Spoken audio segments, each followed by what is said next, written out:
నిజమా అమ్మా? నిజంరా, వాళ్ళతో ఇప్పుడే మాట్లాడాను. మీ ఇద్దరు పెళ్లి చేయడానికి వాళ్ళకి ఎలాంటి అభ్యంతరమూ లేదట. రేపు పెళ్లి మాటలు మాట్లాడడానికి మన ఇంటికి వస్తున్నారు. అమ్మా, థ్యాంక్ యూ సో మచ్.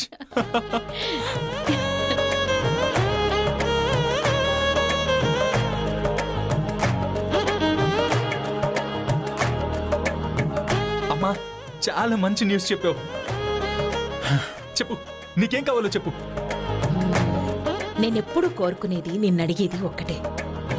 నువ్వు ఎప్పుడు ఇలాగే నవ్వుతూ ఉండాలి, సంతోషంగా ఉండాలి. నువ్వు నా పక్కన ఉన్నంతకాలం నా సంతోషానికి వచ్చిన సమస్య ఏమీ లేదమ్మా. అమ్మా, ఇప్పుడు ఈశ్వరి విషయంలో తన కోసం ఏదైనా చేసే హక్కు నాకు వచ్చినట్టేనా?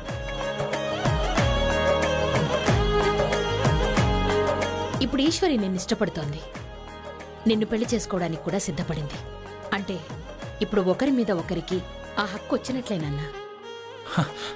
సరే అయితే ఒక్క నిమిషం. ఎందుకు నాన్నా? ఎందుకో నాకొకసారి చెప్పు. ఇప్పుడే వస్తా, ఉండమ్మా. అరే,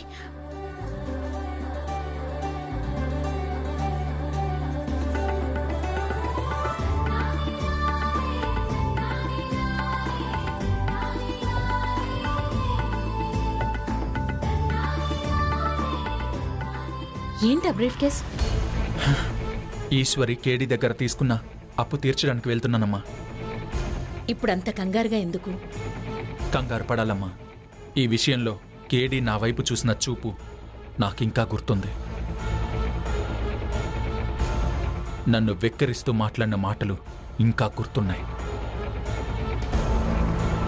మెడలో తాళి కట్టకుండా, నిన్ను పెళ్లి చేసుకోకుండా పెళ్ళానికిచ్చినట్టు 30 లక్షలు ఇస్తూ ఉంటే మీ ఇద్దరి మధ్య ఎలాంటి సంబంధం ఉందో అని నలుగురు మాట్లాడుకునేలా ఆ చెక్కు తీసుకుని నాకిచ్చేసి. అందుకే ఈశ్వరిని ఇంకా ఆ కేడి దగ్గర బానిసలా నేను చూడాలనుకోవడం లేదు. నువ్వు హక్కొచ్చిందని ఈశ్వరికి న్యాయం చేయాలనుకుంటున్నావు, అది తప్పు కాదు. కానీ ఈశ్వరి అభిమానం మళ్ళీ వద్దనొచ్చు. తొందరపడి నిర్ణయాలు తీసుకోవడం ఎందుకు? అంటే ఇప్పుడు కూడా తను వద్దంటుందా? అనే అవకాశం ఉంది. మెళ్ళో తాళిబొట్టు పడే వరకు ఇలాంటి నిర్ణయాలు తీసుకోకు. అర్థమైందా? ఈశ్వరికి నీకు పెళ్లి చేయడానికి వాళ్ళింట్లో వాళ్ళు మనస్ఫూర్తిగా ఒప్పుకున్నారు. ఆ మూమెంట్ని ఎంజాయ్ చేయనన్నా.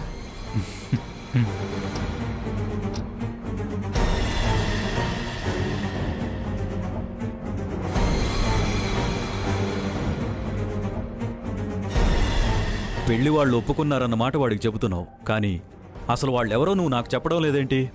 ఏంటే సుధా ఇదంతా? రేపు ఆడపెళ్లి వారంతా మన ఇంటికి వస్తున్నారు.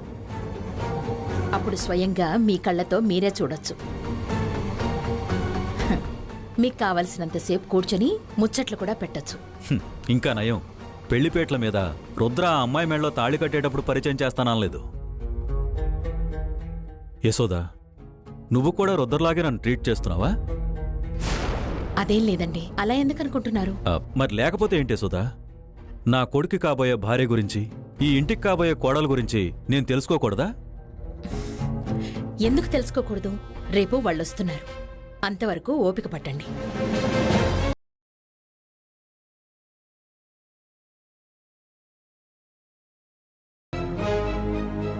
నువ్వు చెప్పనంత మాత్రాన నేను తెలుసుకోలేనా?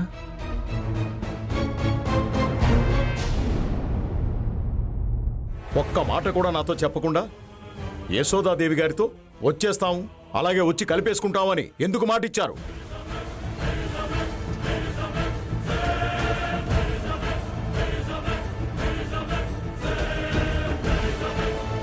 నా మాట మీద మీకు గౌరవం లేదా?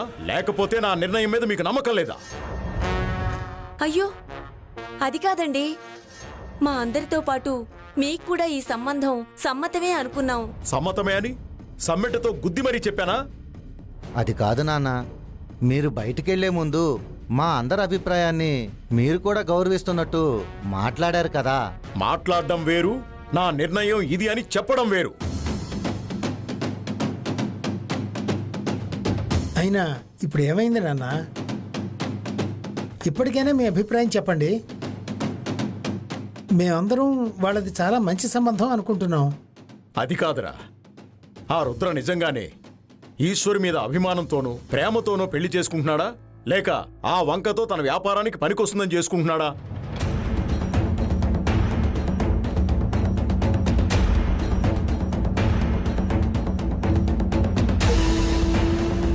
అంత పెద్ద సందేహం మీకెందుకొచ్చింది మావయ్య గారు? చూడమ్మా, వాళ్ళు గొప్పింటి వాళ్ళు. ప్రేమలకి అభిమానాలకి వాళ్ళంత విలువిస్తారంటే నేను నమ్మలేకపోతున్నాను. పెద్దింటి వాళ్లైనా పెద్ద మనసు చేసుకుని ఈశ్వర్ని అడిగారు మావయ్య గారు.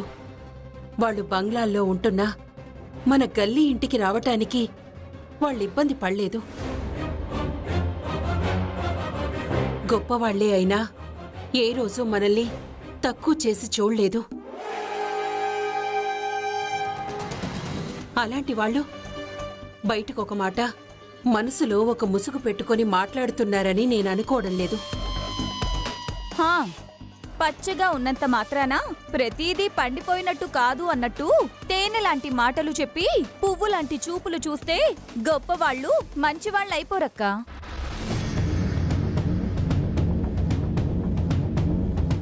మాటలు మల్లెపూల్లా ఉండొచ్చు, కానీ వాటి వెనకాల వాళ్ల మనస్తత్వాలు ముంచేసేవై ఉండొచ్చు. ముందు వెనకాల చూసుకోకుండా ముందడుగు వేస్తే మునిగిపోయేది మనమే. నువ్వు ఆగు సుందరి, నువ్వెన్నని కూడా విషం అనుకుంటావు, వెల్లుల్లిని కూడా వేపకాయ అనుకుంటావు. అదే అనుమానం అందరిలోనూ పుట్టిస్తావు. ఇది మరీ బాగుందమ్మమ్మా. కీడెంచి మేలించమని మీరే అంటారు కదా.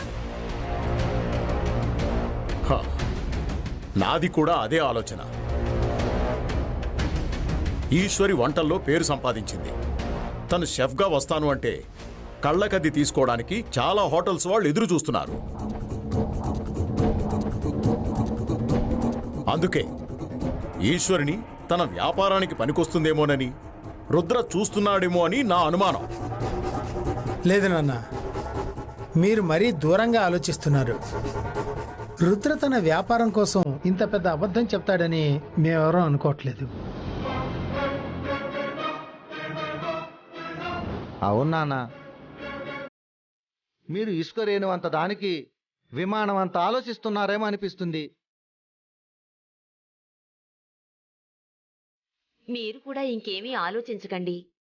మనం ఆలోచిస్తూ వెనకడుగులు వేయడం మొదలు పెడితే అదృష్టంగా వచ్చిన ఆ సంబంధం కూడా అందకుండా పోతుంది.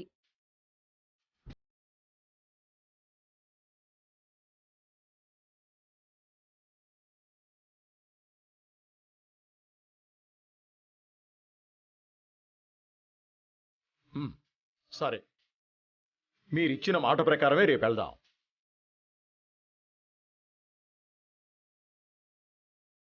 కానీ అక్కడ అన్ని విషయాలు మాట్లాడుకున్నాక, అన్ని విధాలా మనకి నచ్చింది అనిపించాక మాత్రమే ముహూర్తాలు పెట్టుకుందాం. ఏ తేడా వచ్చినా వద్దని, మాకు ఈ సంబంధం ఇష్టం లేదని వచ్చేద్దాం.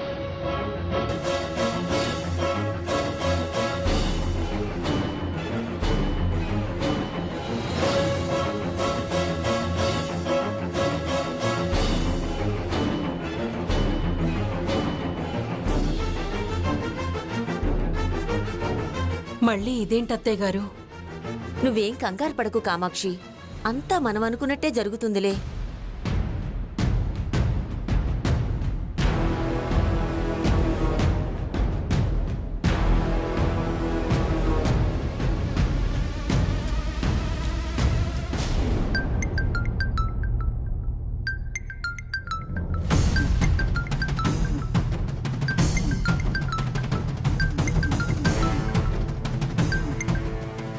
హలో హలో సుందరి, ఎలా ఉన్నావు? నేను బానే ఉన్నాను, కానీ మీరెవరు? నేనెవరో కలిశాక చెప్తాను. కానీ మీకొక అద్భుతమైన ఆఫర్ గురించి మాత్రం ఇప్పుడే చెప్దామని ఫోన్ చేశాను.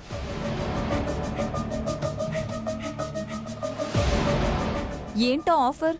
మీ అమ్మాయికి ఒక గొప్పింటి సంబంధం తీసుకొచ్చే ఆఫర్.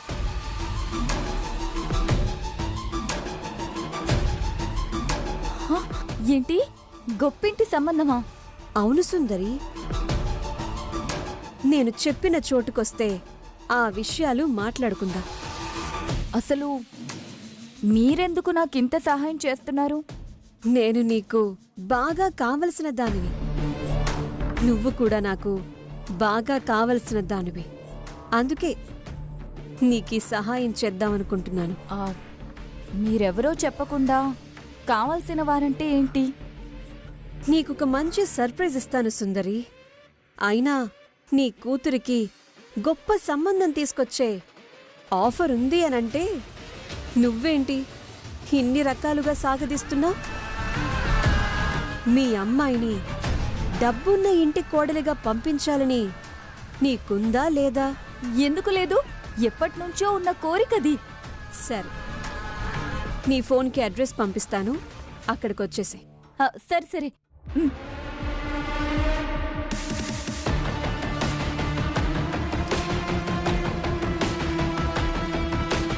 ఇదేదో బంపర్ ఆఫర్ బానే ఉన్నట్టుంది. ఈశ్వరి గొప్పింటికి కోడలుగా వెళ్ళిపోతే నా కూతురు మాత్రం చెప్పగా మళ్ళీ ఈ గల్లీల్లో ఏ బట్టల షాపుడికో ఇచ్చి పెళ్లి చేసుకోవాలి. అలా జరగడానికి వీల్లేదు. నా కూతుర్ని కూడా గొప్పింటికి కోడలుగా పంపించాల్సిందే.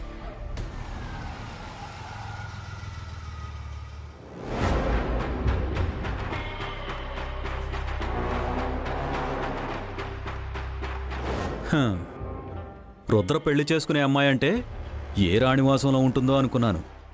ఇలా రేకుల డబ్బా లాంటి ఇంట్లో ఉంటుందా? వాడి టేస్ట్ ఏంటో వాడేంటో.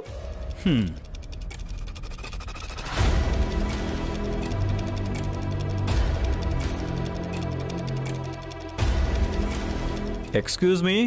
హలో, ఎక్స్క్యూజ్ మీ.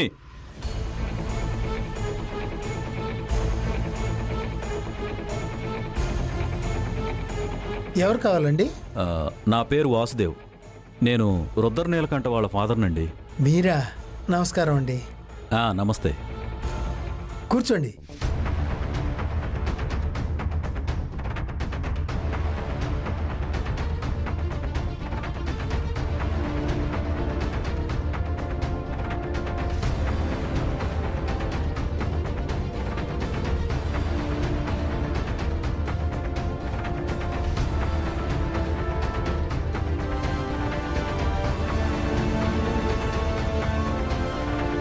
మిమ్మల్ని ఎక్కువగా చూసింది లేదు, అందుకే చూడగానే గుర్తుపట్టలేదు.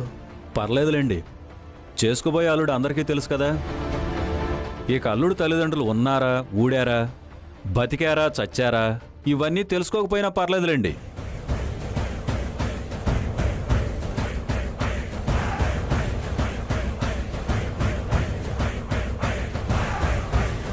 అయ్యో, ఎంత మాటండి. మీరు బిజినెస్లవి చేస్తుంటారు కదా, తక్కువ టైం ఇంట్లో ఉంటారనుకుంటా కదా, అందుకే మిమ్మల్ని చూసే అవకాశం రాలేదు. నిజమే అనుకోండి, కానీ మీలా చిన్న చితక వ్యాపారాలు కాదు కదా.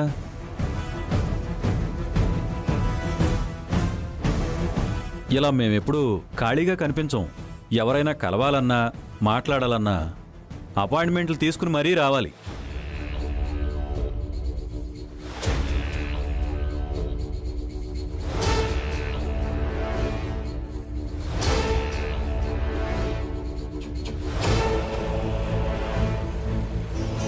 బాబు, మంచినీళ్ళు గాని మజ్జిగ గాని తీసుకుంటారా? అబ్బే, నేను ఇలా ఎక్కడ పడితే అక్కడ తాగనండి. కొంచెం హైజీనిక్గా మెయింటైన్ చేస్తాను. ఇంతకీ తమరి రాక కారణం?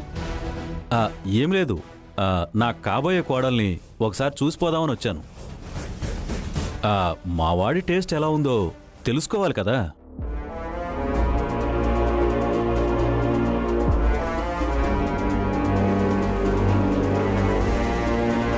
అయ్యో అవునా, సమయానికి మా అమ్మాయి ఇంట్లో కూడా లేదన్నయ్య గారు. కాస్త ముందే మీరు చెప్పుంటే టైంకి తనని ఉండమని అడిగేవాళ్ళం. ఓ అవునా? తను ఎలా ఉంటుందో, అసలు మా వాడి పక్కన సరిగ్గా సూట్ అవుతుందో లేదో చూద్దామని వచ్చాను. తీరా చూస్తే తను లేదా?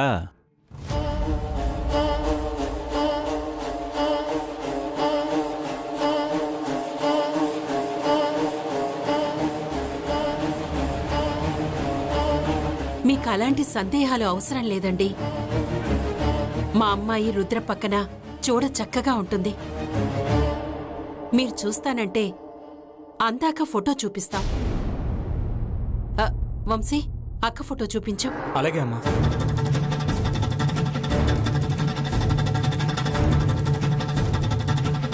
అమ్మా, ఇందులో ఛార్జింగ్ అయిపోయింది. నాన్న ఫోన్లో ఫోటో ఉంది, తీసుకొస్తాను. అలాగే.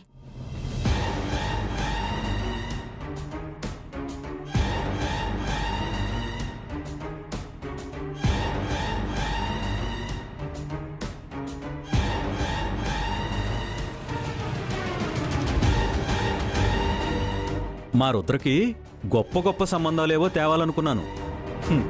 కానీ పోయి ఇలాంటి గల్లీ సంబంధం చేసుకుంటాడని నేను కూడా ఊహించలేదు.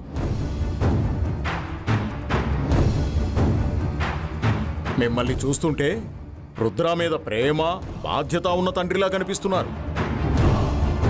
కానీ మీ రుద్ర కనీసం మా అమ్మాయి ఫోటో కూడా మీకు చూపించలేదా? అది కాదు.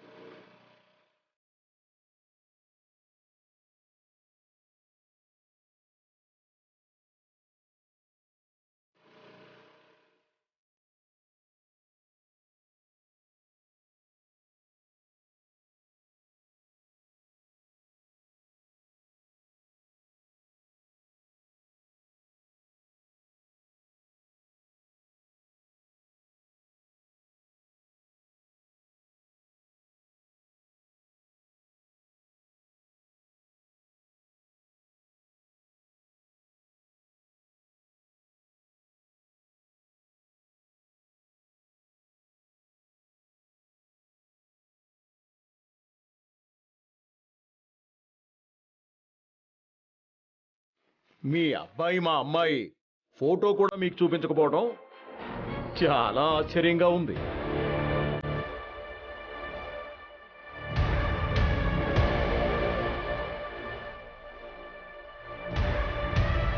తను నాకు కాబోయే భార్య, అంతేకాని నీకు ఎప్పటికీ కోడలు కాదు.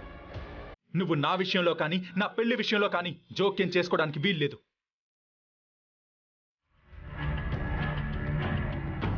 అబే, అదేం లేదండి. వాడు అమ్మాయి ఫోటోలు చాలా చూపించాడు. ఫోటోలో చూసేదానికన్నా పర్సనల్గా చూస్తే ఎలా ఉంటుందో చూద్దామని వచ్చాను. అంతే, అంతకంటే ఇంకేం లేదు.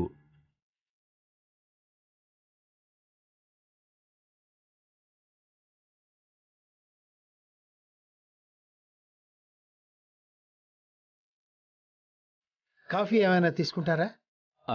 నేను ఈ టైంలో కాఫీ తాగను. అయినా డబ్బున్న వాళ్ళు ఏదెప్పుడు తాగుతారో మీకు తెలియదు కదా. పర్లేదులేండి.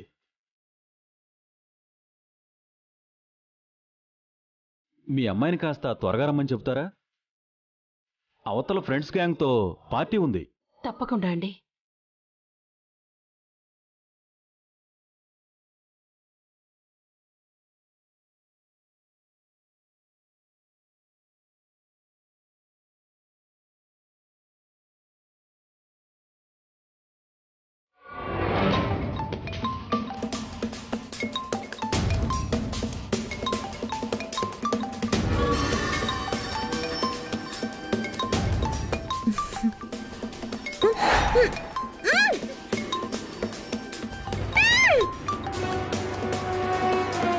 ఏమైందండి?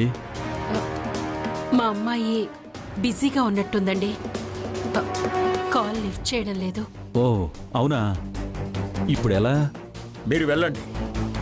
రేపు ఎలాగో మేము అంతా కలిసి మీ ఇంటికి వస్తాం కదా, అప్పుడు కావలసినంతసేపు మీ రుద్రకి మా ఈశ్వరి జోడీ కుదురుతుందో లేదో బాగా చూసుకోవచ్చు.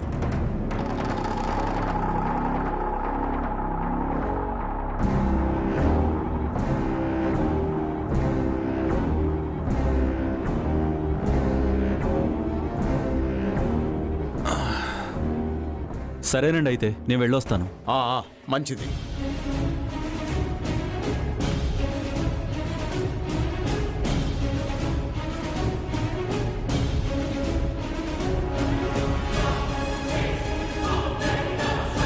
ఏమిటో ఎవరిని ఎలా అర్థం చేసుకోవాలో నాకు అర్థం కావట్లేదు. మావయ్య గారు, మనకు కావాల్సింది రుద్ర. మన అమ్మాయిని చూసుకోవాల్సింది రుద్ర. కాపురం చేయాల్సింది రుద్ర.